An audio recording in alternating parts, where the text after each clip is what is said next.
Study करते हैं demand schedule या demand table.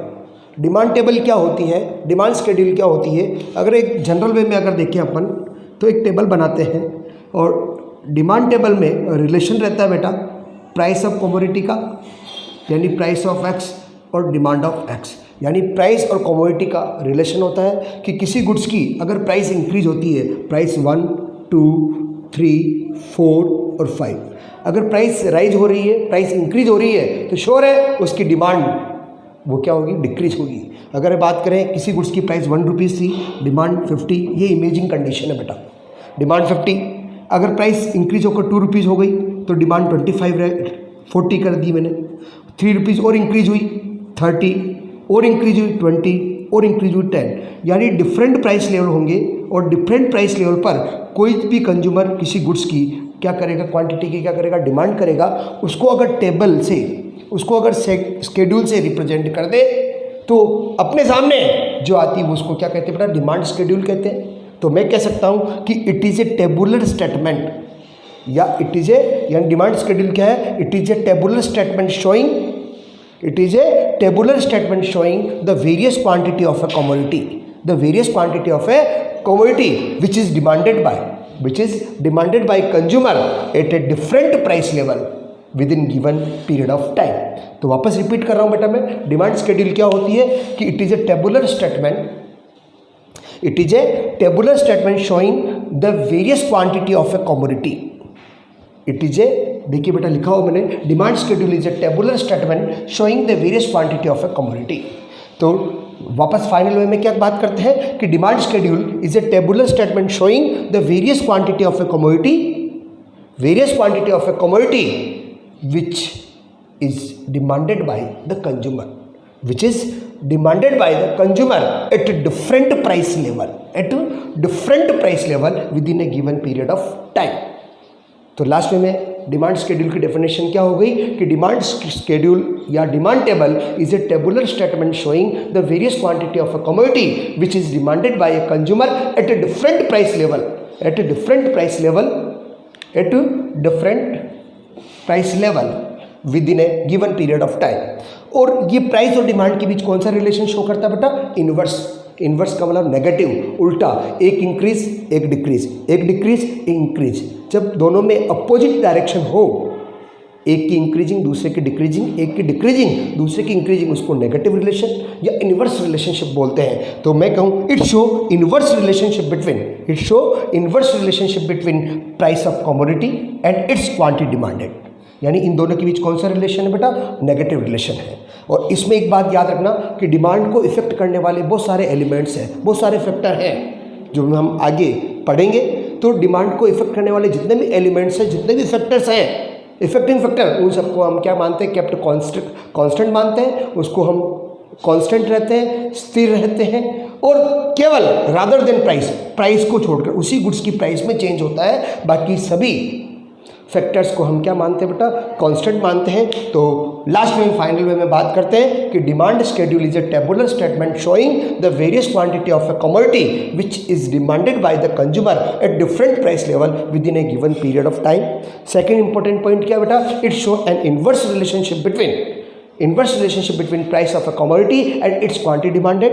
Third important point क्या बेटा, it is drawn on the assumptions of that all factors, जितने भी अदर फैक्टर्स थे विच इफेक्टेड द क्वांटिटी डिमांड, जो डिमांड को इफेक्ट करने वाले थे, केप्ट कांस्टेंट, उसको हम क्या करते हैं बेटा, कांस्टेंट मानते हैं, स्थिर मानते हैं, रिमेन कांस्टेंट करते हैं, रादर देन प्राइस, प्राइस को छोड़कर, प्राइस ऑफ कमोडिटी इटसेल्फ, उसी गुड्स की प्राइस में ही चेंज है, बाकी सबको हम क्या करते हैं, कांस्टेंट मानते हैं। और ये दो तरह की होती है, इंडिविजुअल डिमांड शेड्यूल और market demand schedule.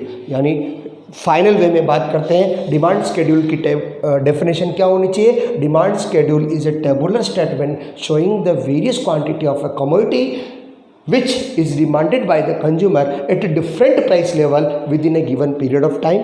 Second important बात, it shows the inverse relationship between price of commodity and its quantity demanded. Third important बात क्या है, it is drawn on the assumptions that all other factor which is affected by quantity demand of a commodity are kept constant rather than price. और fourth important बात क्या बेटा, there are two types of demand schedule, individual demand schedule और market demand schedule. Demand table दो तरह की होती है, एक इंडिविजुअल डिमांड टेबल होती है और एक मार्केट डिमांड टेबल होती है। इन दोनों में कोई इतना मेजर डिफरेंस नहीं है बेटा। अगर हमारे को एग्जामिनर या यूँ बात करें कि एक पर्टिकुलर कोई कंज्यूमर है जो डिफरेंट प्राइस लेवल पर अगर डिमांड कर रहा है तो उसको हम ले जाएंगे किसमें बेटा, इंडिविजुअल डिमांड टेबल में। और अगर हमें लगे कि ऑल द कंज्यूमर्स हैं तो उसको किस में ले जाएंगे बेटा, मार्केट में। फॉर एग्जांपल मैं बात करूं बेटा कि प्राइस लेवल डिमांड टेबल की बात करूं कि प्राइस लेवल 1 2 3 4 5 है और राम नाम का एक पर्सन है या ए पर्सन है। A person different price level पर अगर ए पर्सन डिमांड करता है, जैसे 1 रुपीज़ प्राइस पर 50 की डिमांड करता है 50 गुड्स की, 2 रुपीज़ पर 40 30 20 और 10। मैंने अभी आपको बताया था कि it show the inverse relationship between price and quantity demand of a commodity, यानी प्राइस और क्वांटिटी डिमांड ऑफ कमोडिटी में इनवर्स रिलेशनशिप होती है। जब भी प्राइस इंक्रीज होती है तो क्वांटिटी डिमांड क्या होती है, डिक्रीज होती है। और पर्टिकुलर पर्सन अगर किसी गुड्स की डिफरेंट प्राइस लेवल पर डिमांड करता है तो उसको किस में ले जाएंगे बेटा, इंडिविजुअल डिमांड शेड्यूल में।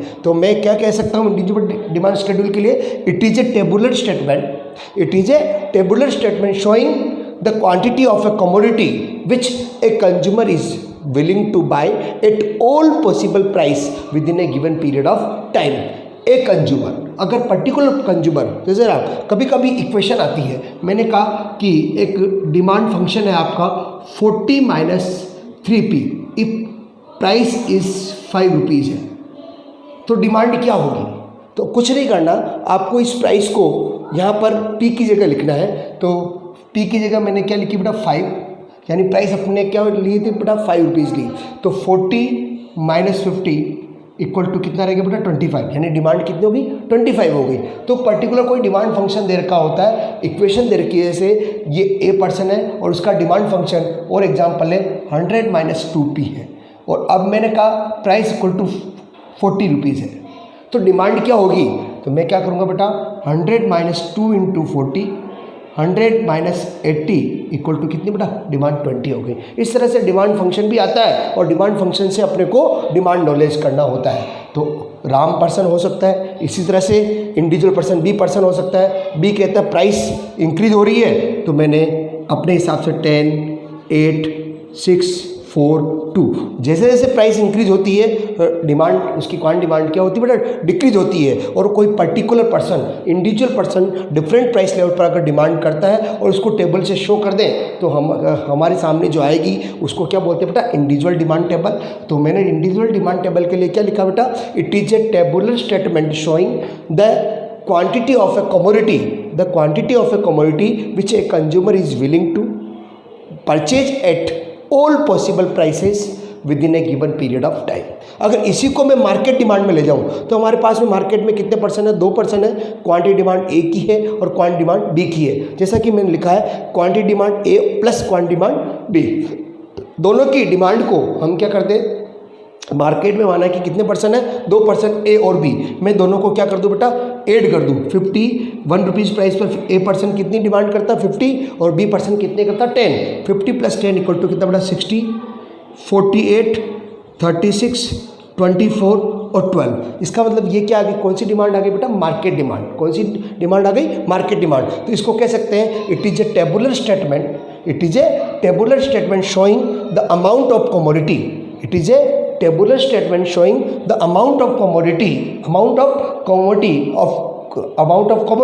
demanded by all the consumers in the market at all possible prices within a given period of time। यानी मार्केट में जितने भी कंज्यूमर है वो कंज्यूमर जितनी डिमांड कर रहे हैं वेरियस प्राइस लेवल पर, उन सबको हम क्या कर दें, समेशंस कर दें, टोटल कर दें, ऐड कर दें। इसीलिए मैंने लिखा है कि it is a tabular statement showing the amount of a commodity demanded bye all the consumers in the market at all possible price with in a given period of time. यानी मैंने formula लिखा MD का, quantity demand ए plus quantity demand B, ए और B दोनों को क्या कर दे, add कर दे, तो हमारे पास में कौन सी डिमांड आएगी बेटा, मार्केट डिमांड। या एक लाइन और कह सकते हैं, it is a horizontal, it is a horizontal, ये हॉरिजॉन्टल है बेटा, है ना। एक साथ ऐड कर दें, it is horizontal summations of individual demand table that's known as क्या बेटा, मार्केट डिमांड शेड्यूल। तो इस तरह से हमारे पास में डिमांड शेड्यूल कितने तरह की हो गई बेटा, दो तरह की हो गई, एक इंडिविजुअल हो गई और एक क्या हो गई बेटा, मार्केट हो गई। इंडिविजुअल और मार्केट डिमांड टेबल के बाद हम स्टडी करेंगे डिमांड कर्व की। तो सीधी सी बात है, सिंपल बात है कि अगर डिमांड टेबल का डिमांड शेड्यूल को हम डायग्राम में रिप्रेजेंट कर दें, डायग्राम में प्लॉट कर दें, तो हमारे सामने जो बनेगा वो क्या बनेगा बेटा, डिमांड कर्व। जैसा कि टेबल पे आपको पता था, नॉलेज था कि प्राइस उसमें जैसे राम ए नाम का पर्सन था और प्राइस 1 2 3 4 और 5 थी। प्राइस वाई एक्सेस पर हम प्राइस लेते हैं और इसी तरह से हम बात करते हैं बेटा एक्स एक्सेस पर हम डिमांड लेते हैं 10 20 30 40 और 50। टेबल में हमें ध्यान था 1 रुपीज़ प्राइस पर ए पर्सन कितनी डिमांड करता था, 50। तो ए पॉइंट हमारे पास आया। 2 रुपये प्राइस पर क्वांट डिमांड कितनी बेटा, 40। इसको हमने क्या किया बेटा, बी पॉइंट लिया। इसी तरह से जैसे जैसे प्राइस इंक्रीज होती है क्वांटिटी डिमांड क्या होगी, डिक्रीज होगी, और प्राइस डिक्रीज होने पर क्वांटिटी डिमांड क्या होगी, इंक्रीज। प्राइस राइज होकर 3 रुपीज़ हो जाती है, क्वांटिटी डिमांड डिक्रीज होकर 30 रह जाती है। सी पॉइंट अपने सामने आया। इसी तरह 4 रुपीज़ प्राइस पर डिमांड 20, डी पॉइंट आया। और इसी तरह से 5 रुपीज़ पर हमारी डिमांड जो थी वो 10 थी, ये ई पॉइंट। अगर मैं इन सभी पॉइंट को एक साथ क्या कर दूँ बेटा, मिला दूँ, तो अपने सामने जो कर्व बनता है वो कौन सा कर्व होगा बेटा, डिमांड कर्व। ये कौन सा कर्व बेटा, डिमांड कर्व, जिसका स्लोप जो है वो अपवर्ड लेफ्ट टू डाउनवर्ड क्या बेटा, राइट। यानी इसका स्लोप जो है वो नेगेटिव होता है। तो एक ही बात है कि it is a graphical representation of, it is a graphical representation, it is A diagrammatic representation of demand schedule. अगर डिमांड शेड्यूल को, डिमांड टेबल को ग्राफिकल और डायग्राम में क्या कर दे, रिप्रेजेंट कर दे, तो वी गेट डिमांड कर्व। हमें क्या मिलेगा, डिमांड कर्व मिलेगा। It show the inverse relationship between, ये क्या शो करता है, it show the inverse relationship between price and quant demand of a commodity. It show the inverse relationship between price and quantity demand of a commodity. Question आता है important कि इसका slope जो है वो नेगेटिव क्यों होता है, upward left to downward right क्यों होता है। तो हमें लिखना पड़ेगा due to this inverse relationship between, due to this inverse relationship between price and quantity demand of a commodity, so slope of demand curve is negative, या downward sloping होता है, या downward slope from left to right, left to right. तो हम कह सकते हैं बेटा कि डिमांड कर्व के लिए क्या बात करनी है कि इट इज ए ग्राफिकल और diagrammatic representation of demand schedule. We get demand curve, it show the inverse relationship between, it show the inverse relationship between price and quant demand of a commodity. Due to this inverse relationship demand curve slope from upward left to downward right, downward sloping होता है, negative slope होता है। It show that higher price lower will be quantity demand। Price अगर high होगी तो quant demand क्या होगी, लो होगी, और प्राइस अगर लो होगी तो क्वांट डिमांड क्या होगी, हाई होगी। इस तो लास्ट और फाइनल वे में हम कह सकते हैं डिमांड कर्व क्या होता है कि इट इज ए ग्राफिकल और diagrammatic representation of demand schedule. We get demand curve, it show inverse relationship between price and quant demand of a commodity. Due to this inverse relation demand curve slope from left to right, left to right होता है बेटा, और negative slope होता है, downward sloping होती है इसकी। It show that higher the price lower will be quantity demand and vice versa.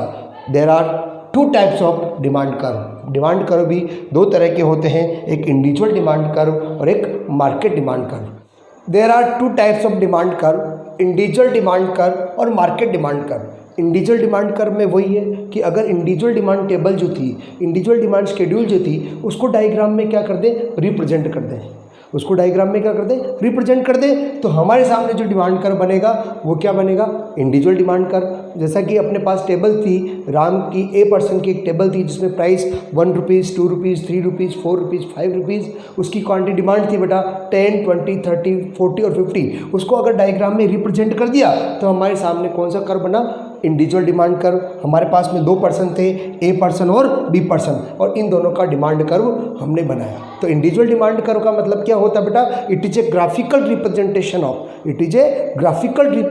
Of individual demand schedule. अगर इंडिविजुअल डिमांड शेड्यूल को ग्राफ में ग्राफिकल रिप्रेजेंटेशन कर दे तो हमारे सामने जो कर्व बनता है उसको इंडिविजुअल डिमांड कर्व कहते हैं। It show the quantity of a commodity demanded by a consumer it's different price level. यानी ये क्या करता है कि क्वांटिटी डिमांड को शो करता है वेरियस प्राइस लेवल पर, डिफरेंट प्राइस लेवल पर, और वही इन्वर्स रिलेशन शो करता है, यानी upward left to downward right, यानी डाउनवर्ड स्लोपिंग होती है बेटा। और आप ये ध्यान रखें कि quantity demand by a consumer, अगर कोई एक कंज्यूमर उसको डिमांड कर रहा है डिफरेंट प्राइस लेवल पर, उसको डायग्राम में रिप्रेजेंट कर रहे हैं, वो क्या बेटा? Individual demand curve. तो साफ लिखा हुआ है कि it is a graphical representation of individual demand schedule. It show the quantity of a commodity demanded by a consumer at its different price level. तो क्वांटिटी डिमांड ए और quantity demand B, A person और B person का demand curve जो मैंने बनाया upward left to downward right, downward sloping होती है। अगर इन दोनों का हॉरिजॉन्टल समेशंस कर दें तो आपके सामने कौन सा कर्व बनेगा बेटा? मार्केट डिमांड कर्व बनेगा। तो मार्केट डिमांड कर्व क्या होता है? It is A graphical representation of market demand schedule. यदि हम मार्केट डिमांड टेबल को डायग्राम में प्लॉट कर दें, डायग्राम में रिप्रेजेंट कर दें, तो हमारे सामने कौन सा कर्व बनेगा? मार्केट डिमांड कर्व बनेगा। एक ये भी क्या शो करता है? It show the aggregate of demand. Aggregate यानी ए पर्सन ने 50 की, बी पर्सन ने 10 की, यानी टोटल मार्केट में एग्रीगेट डिमांड कितनी? 50 + 10 इक्वल टू कितना बेटा? 60। यानी टोटल मार्केट की डिमांड कितनी हो गई? 60। यानी ये इंडिविजुअल डिमांड कर्व है, ये भी इंडिविजुअल है। ये आपका कौन सा डिमांड कर्व बेटा? मार्केट डिमांड कर्व है। तो मार्केट डिमांड कर्व क्या बोलता है? It is a graphical representation of market demand schedule. Market demand schedule को अगर ग्राफ में रिप्रेजेंट कर दें तो अपने सामने जो डिमांड कर्व बनेगा वो कौन सा बनेगा? Market demand curve. इसका स्लोप भी डाउनवर्ड स्लोपिंग होता है, लेफ्ट टू राइट होता है। It show the aggregate of demand of a consumer by all the consumers. It show the aggregate of demand of a commodity by the all consumers in the market। जितने भी market में consumers हैं उन सबकी total demand aggregate demand कर दें तो different price level पर वो कौन सी, उसको डायग्राम में रिप्रेजेंट कर दें तो हमारे सामने जो है वो कौन सा कर्व बनेगा बेटा? मार्केट डिमांड कर्व बनेगा। तो मैंने लिखा हुआ है कि it is a graphical representation of the market demand schedule. It show the aggregate of demand of a consumer of a commodity बेटा aggregate of a demand aggregate it show the aggregate of the demanded of a commodity by all the consumers in the market at different price level। it is obtained, ये कैसे बनता है? it is obtained the horizontal summations of individual demand curve। for example अगर price यहाँ 4 rupees है और quantity demand कितनी बेटा? 10 है, और इस 4 रुपीज़ प्राइस पर यहाँ क्वांटिटी डिमांड क्या बेटा? 2 है, तो 10 + 2 यानी यहाँ कितने हो गए बेटा? टोटल क्वांटिटी डिमांड कितनी होगी बेटा? 40।